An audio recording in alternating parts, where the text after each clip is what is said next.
connection before correction. What teens actually respond to is that. So teenagers told me that they want guidance, not punishment. Not a single student said that discipline means getting in trouble.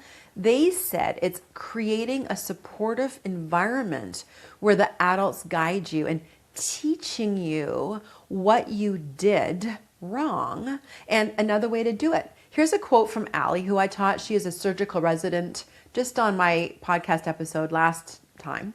She said, it's where mistakes can actually kill patients. As a surgeon, it's important, she said, to have mentors who communicate directly when I've made an error. Yet my relationships need to be secure enough to know that if I am disciplined, it's for my own growth and it doesn't influence their opinion on me of a person.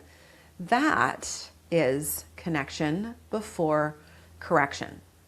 So when the parent-teen relationship is secure, the discipline actually builds them up. And when it's not secure, discipline tears them down. So here's a tangible strategy. Before you correct, connect. 30 seconds.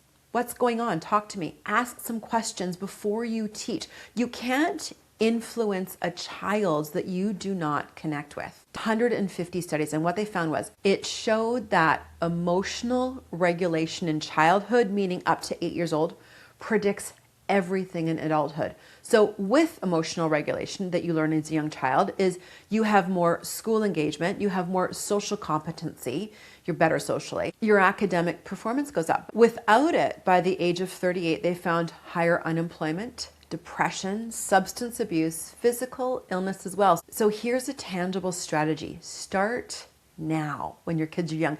Don't think that just because they are younger, it's too early to ask for certain behavior. And in that moment, think long term. You're not only raising an obedient child, you're raising an adult who can regulate themselves emotionally to be successful in work, relationships, society, when you're not going to be there. Last one, discovery number 5, your teen needs to feel safe to accept the discipline. So connection creates safety, and safety is the prerequisite for discipline to work. Here's what came out of my conversation with Dr. Allie Donaldson is that her own parents set her up for success. They did this by creating relational safety. How was your day? Just connecting that way, and they actually listened, and she felt that they mattered. They also created physical safety. So when kids don't feel physically safe, that discipline doesn't land. Allie's parents also created emotional safety. They modeled emotional regulation. Her mom would say, I'm stressed out, I need a moment to calm down. Her dad would say, I'm frustrated about work, but that's my stuff, it's not yours. So they let Allie watch them regulate. This is how kids learn, by that modeling, to stay calm when they're stressed. So tangible strategies, model emotional regulation, faking it if you need to, staying as cool as a cucumber, and name your emotions. That's fair. I'm frustrated right now. I'm going to take a breath. So create connection first. Sit beside them and be present and listen. Now, I promised you an ending payoff to stay around. The one question that changes how you discipline. So when your teen misbehaves, before you respond, I want you to ask yourself, does my child feel safe right now? And I mean safe in every way, like I talked about, relationally safe. Do they know that I love them no matter what? Or does this feel like conditional love, like I only accept them when they behave?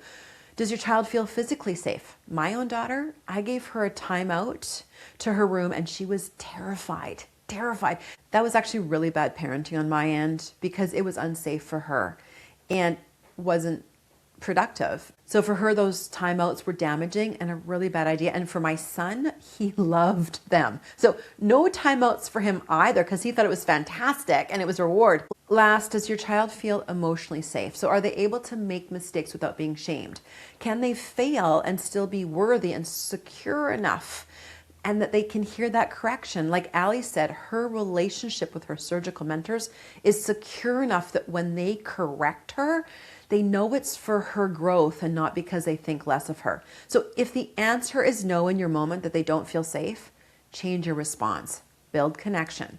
If the answer is yes, discipline away, but be gentle, calm, and loving. And within that, A good catchphrase is, you've chosen to do this and I need to respond. No power struggle, and then the discipline can become what it's supposed to be. Guidance towards self-regulation. The young people are telling us what they need. They need discipline. It is for my growth. That grade 4 student says it teaches you another way. They're not asking for punishment. They are asking for preparation. So stop being afraid of this word discipline and stop projecting your own trauma on your kids. Discipline does not mean punishment. Start asking the question, what does my child need for this big bad world of adulting, and how are they going to get there? What do I need to do for this? Own it. If this has shifted anything in you, hit like, share this with somebody who needs to hear it, and subscribe. Drop a comment and let me know. I will respond to everything, and tell me, what else do you want to learn about parenting teens? I'm Dr. Suzanne Simpson, and I'll see you next time.